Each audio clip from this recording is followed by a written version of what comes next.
Hello and welcome to Better Workdays, a show dedicated to helping everyday professionals create better days at work. I'm your host, Andy Morrison from Real Custom Training, where we design and deliver professional development workshops that are relevant, engaging, actionable, and lasting. Each week on Better Workdays, we'll be taking a look at a specific concept, skill, or story that we use in our workshops. We'll make sure that they're easy to understand, fun to learn about, and most importantly, that they can be applied immediately in the workplace as soon as you finish the episode. Thank you for joining us. It's time for Better Workdays from Real Custom Training. Hey everyone, welcome back to Better Workdays. I'm your host, Andy Morrison from Real Custom Training. And this week's episode is for any supervisor, manager, or leader who wants a little bit of help determining how much management their employees actually require. Now, in an ideal world, and I hear this from our workshop participants a lot, in an ideal world, managers could be completely hands-off with all of their employees, right? Everybody would show up to work. They would need minimal direction, minimal oversight. They would just get the job done, and they would get it done to the best of their ability, right? That would be great. That is not the case in reality. Some people can be managed that way, and other people need more hands-on management. Now, I think there's a lot of pressure culturally these days to not manage your employees closely. Spend 5 minutes looking at memes and things like that on LinkedIn. It's like a war against micromanaging out there. Micromanaging is bad in some contexts, okay?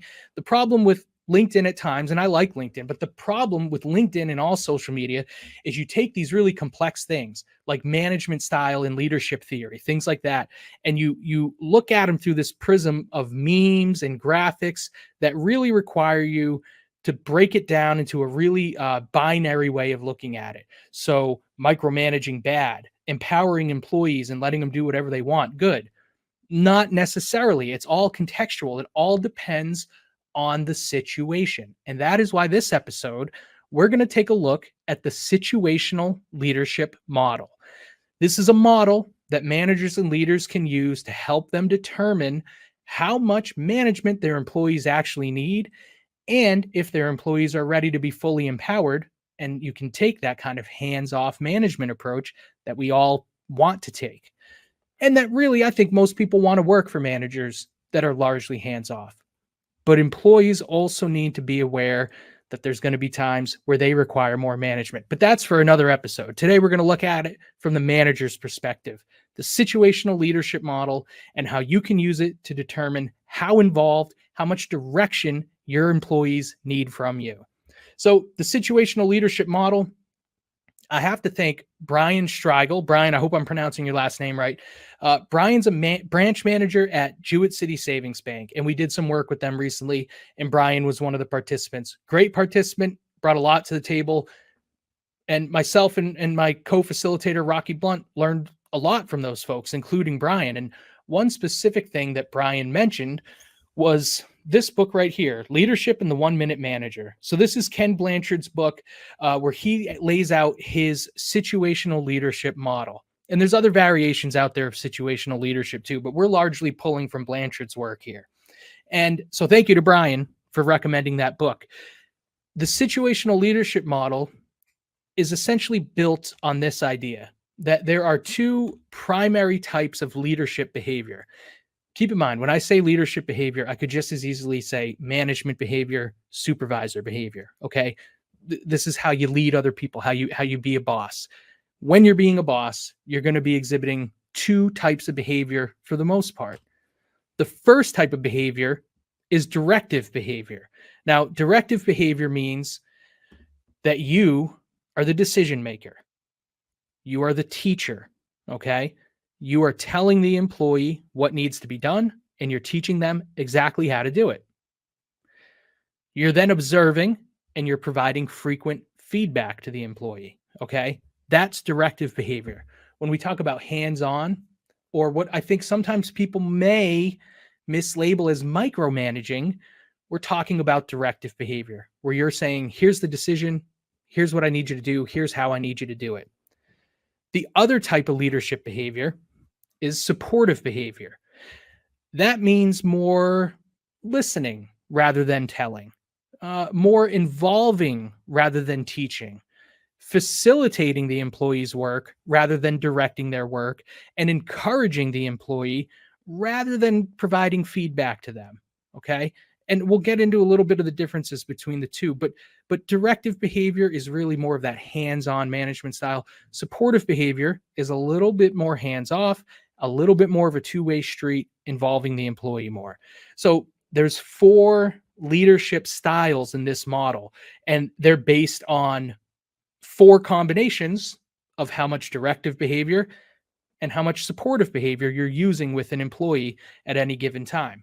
And situational leadership calls for leaders to understand these 4 styles and understand how to assess your employees and determine which style is most appropriate for which employee and which situation.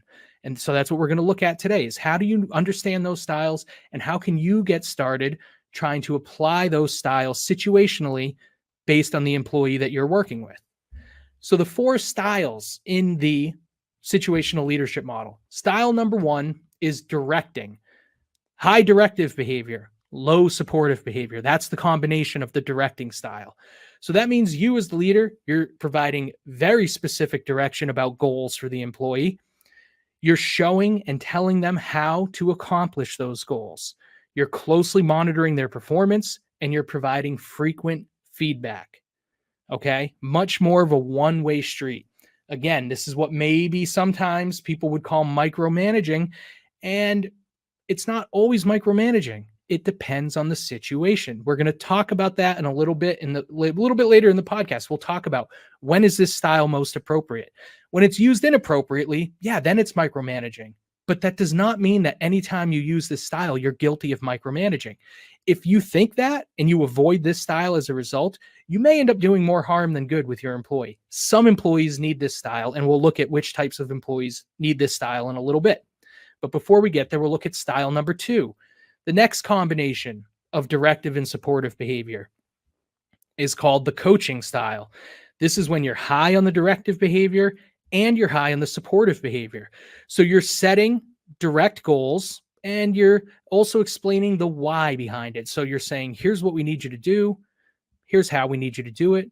Here's why it's so important. Here's the context. Here's how this role, this task fits into the bigger picture here and how this seemingly small contribution fits into and contributes to the overall success of the organization. You're giving them the why. Why does it really matter? Okay, this differs from directing in that it's then going to also include some high supportive behavior. So you're going to solicit suggestions. When it comes to goal setting, you're going to solicit suggestions. When it comes to how to do the work, you're going to get the employee suggestions. And you're going to encourage the employee's involvement in decision making.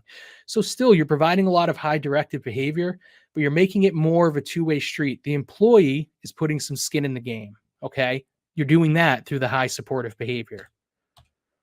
Style 3 is supporting. This means you're low directive, but you're high supportive. So the leader and the employee are making decisions together here. You're not necessarily saying, here's exactly what we need you to do. You're saying, hey, let's work together to identify priorities and tasks and goals. So the leader in the supporting style is much more of a facilitator, much more of a listener, and you're really drawing things out of the employee, you're encouraging the employee, and you're being highly supportive of the employee. Style 4, low directive, low supportive behavior. I call this the empowering style. Blanchard calls it the delegating style.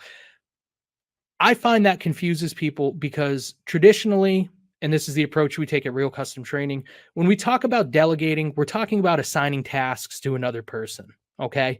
So I don't like calling this style delegating. I think empowering is much more appropriate because it means you're being low directive and low supportive. That's because you have given the employee full control and responsibility for the day-to-day decision-making and problem-solving that their job requires. So you're kind of handing them the keys to the kingdom. You trust them. They've earned that trust. That's an important thing to remember here. Your employees will determine which style is most appropriate for them. So that's why, like I said before, maybe I'll do another episode on this where we'll talk about it from the employee point of view. Yeah, we all want to be managed with style 4. We all want to be empowered to run our own lives, take day-to-day responsibility. Employees need to really ask, have I earned that? Do I have the right competence and the right commitment to deserve that style? Okay. But for you, the manager, just know that style 4 empowering is the most hands off you can be. At that point, your interactions with the employee are really about demonstrating your value for their contributions, trying to keep them happy, right? Okay. You could call this is the style for the rock stars out there. You're demonstrating their value and you're supporting their continued growth. Okay. Because anybody that can operate with a manager who fully empowers them is likely going to be somebody with the potential to move up themselves. So you want to nurture that growth. Again, keep them happy. Anyone that can be managed with style 4 is somebody that you and your organization are going to want to keep. So I keep saying we'll get to this, and now we are there. How do you know when to use which style, right? That's the situational part of situational leadership. It's really going to depend on your employees and their development levels. So let's take a look at the development levels. Determining your employees' development level means assessing them based on a combination of two things: their competence and their commitment. Competence is demonstrated knowledge and skills. Essentially, can they do the work that you're asking them to do? Commitment is a combination of the person's confidence, how self-assured they are that they can do the work that you're asking them to do, and their motivation or enthusiasm for doing the task well. So an employee with high commitment, that's going to mean that they feel confident. Yeah, I've got the skills to do that. And they're going to feel that, yeah, not only do I have the skills to do it, I want to do it really well. I want to do it to the best of my ability. So assessing your employees' development levels means looking at them on a scale: low competence to high competence, low commitment to high commitment. And when you analyze them as such, you're going to land on these 4 different possible levels. Now, keep in mind, anytime we talk about categories like this, I said social media tends to make things very, very black and white and binary. We run the risk of doing that too, because we'll say, hey, there's these 4 levels for all your employees. They're guidelines, they're generalizations. Your employees may exist somewhere in between 2 of these levels, okay? But in a general sense, you will find that you can likely place your employees into one of these 4 buckets. The first development level, level 1, is your enthusiastic beginner. This means you've got an employee with low competence and high commitment. Think of your entry-level employee, new to the company, super jazzed to be there, really enthusiastic. So they've got high commitment, but low competence. Maybe they've never worked in an organization like yours before. So they are going to need more direction from you, right? Low competence, but high commitment. They're an enthusiastic beginner. Development level 2, the disillusioned learner, okay? This means they have low to some competence, but their real problem is low commitment. They are lacking in either confidence or enthusiasm and motivation, or perhaps lacking in both. Development level 3, capable but cautious, okay? Moderate to high competence, variable commitment. This is your employee who could be a rock star employee, and perhaps everyone in the organization knows that except them, right? So high competence, moderate to high competence, they can get the job done, but they've got varying levels of confidence and motivation. And you've got to figure out which one it is and determine how you're going to deal with it. But so that's what we mean by capable but cautious. They're moderate to high competence, but their issue is that they've got that variable commitment level. And then the 4th style, or development level rather, is the self-reliant achiever, the pure rock stars, right? High competence, high commitment.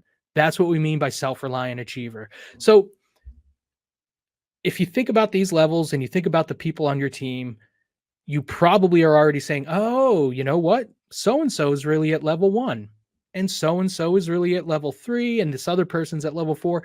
That's a good exercise. Start doing that. Start thinking of where your people fall on this spectrum of development level, okay? Because once you make that assessment, then you're ready to really put the situational model to work, because then you can map the development level of your employee to the leadership style that you're going to use with them. So that means your enthusiastic beginner, the recommended, Leadership style for them, of course, is the directing style. Um, they're new. They don't know how to do the work. It would make no sense at all to have a brand new employee who lacks the competence necessary to do the job. It would make absolutely no sense to empower them, even though LinkedIn likes to tell us, empower your employees, give them free reign, be hands off. Well, no, not with an enthusiastic beginner. If you do that with an enthusiastic beginner, you are setting them up to fail. They need directing, or again, as I keep saying, they need what maybe some have mislabeled before as micromanaging. They need a lot of attention. They need to be told what they do, and they need to be monitored and made sure they're doing it correctly. You are not doing them a disservice by taking a directing style with them. You are giving them exactly the style that they need as an enthusiastic beginner. For your disillusioned learner, they say the coaching style is going to work best. That's someone who's got some competence, but they've got the low commitment. Now, you can't direct someone to increase their confidence. I mean, if it works for you, let me know. But you can't just tell someone, hey, be more confident, right? You can tell someone, hey, make that widget and do it this way. You cannot tell them, be more confident about making that widget. That's why coaching requires more of that supportive behavior. You're only going to help someone develop something like confidence or motivation by having a two-way conversation with them and giving them a chance to make their voice heard and talk to you about what's going on with them and help figure out what might be affecting their commitment and their motivation. Capable but cautious, they're going to need more supporting. That's because they've got the skills and they are just varying on their commitment and their confidence. So you can be more supportive with them and apply that style. And then the last one, the self-reliant achiever, of course, the empowering style. That is when it's most appropriate to be the type of manager that I think we all want to be. The type who says, you know how to do your job. You know what the job is. I'm going to get out of your way. You let me know when there's an obstacle that I can remove for you. But other than that, I don't need to check in with you every day. You have free reign. Go run your shop the way it needs to be run, and I'm going to be here to support you. So again, keep in mind that which style you use is going to depend on which development level the employee is at. And if you take a look at this model, okay, I apologize if you're listening to the podcast version of this and you can't see this model. If that's the case, I would encourage you, check it out on YouTube to see this model. But this model from Blanchard shows how you can match up the style with the employee development level. And you can see that there's an arc moving through these styles. Now, that is the path that you want to be on with your employee, meaning your enthusiastic beginner that you have a directing style with, you do not want to use that style with them forever, okay? I mean, imagine if the employee's been there for 10 years and you still have to be that hands-on with them. No. You want to be using that style and building them up so that eventually you can move into the coaching style with them. And as you build them up even more, you can move into the supportive style with them. And as you build them up and they become the rock star they're destined to be, then you can use the empowerment style, or as you can see on Blanchard's model, as he calls it, the delegating style. So the idea is to move the employee through these different styles, move them through the development levels and change your style with them as their development level changes too. And something to keep in mind with this is, and I suggest this really, if you're a manager, if you're going to use any of the stuff that we talk about in the podcast or in our workshops, it's almost always a good idea to share the knowledge, share the concepts, share the frameworks with your employees, okay? And they explicitly tell you to do that with the situational leadership model. That way your employee knows, okay, this boss isn't micromanaging me. They're using a directing style because I haven't demonstrated yet that I have the competence necessary, okay? A great employee is going to be appreciative of that. If they're not appreciative, it might be a sign that there's an attitude problem there. But employees need to know you're using that directing style. They need to know why. And they need to know that your goal as their boss is to develop them so that you don't need to use that directing style with them someday. You want them to move up to coaching, to supporting, and then to the empowerment level. But if you don't show them this framework, if you don't tell them, hey, I like to use the situational leadership model, here's what that means. You're new. So I'm going to be very directive with you. I'm going to be super involved. I'm going to be checking your work. We're going to be talking about it. You're going to get a lot of feedback from me because in my assessment, that's the type of boss you need me to be. And you let them know, though, you want to move them up in their development level and you'll change your style accordingly. This can help because then employees may be less inclined then to look around and say, oh, why is the boss so hands-on with me, but totally hands-off with them over there? If they're aware that you're using the situational leadership model, they're more likely to say, oh, I can understand. Yeah, I'm new and I need more hands-on management than so-and-so who's been here for 10 years and is a rock star and knows how to do it. It's always a good idea. Share this information with them. Let them know you're applying this model and applying these tools. The other thing to keep in mind, right? We talked about applying these based on the employee development level.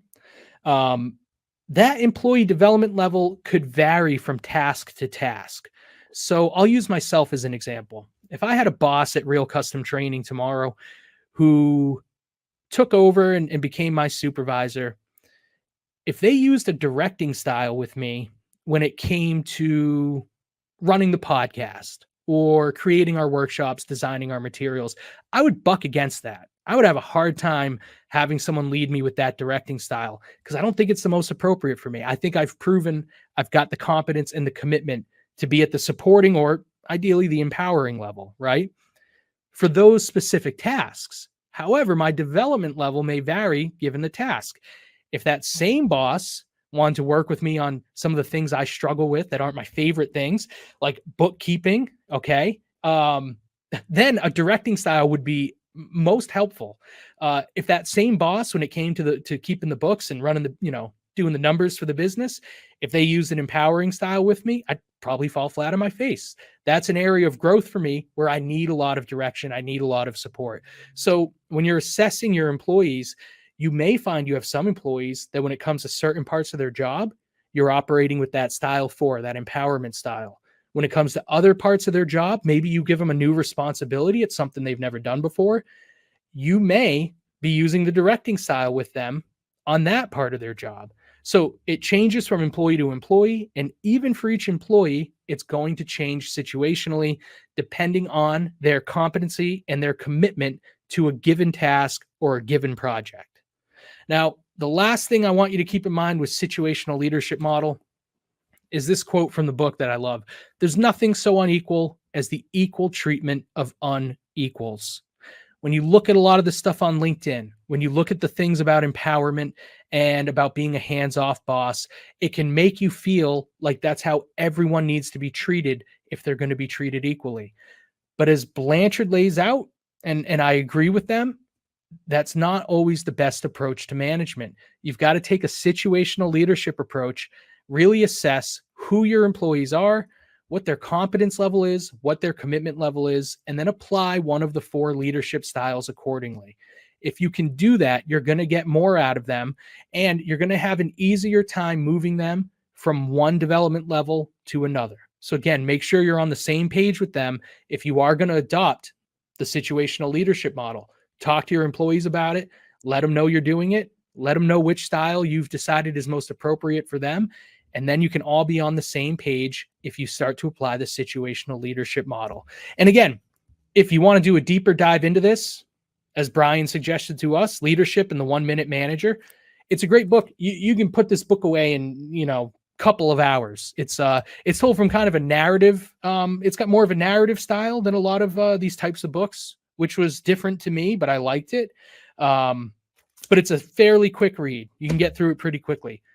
Highly recommend it. As Brian from Jewett City Savings Bank recommended to us, I recommend it to you as well. All right, so that's the situational leadership model. I'm sure we'll be revisiting this again in the future, as it's a concept that we could do a much deeper dive into.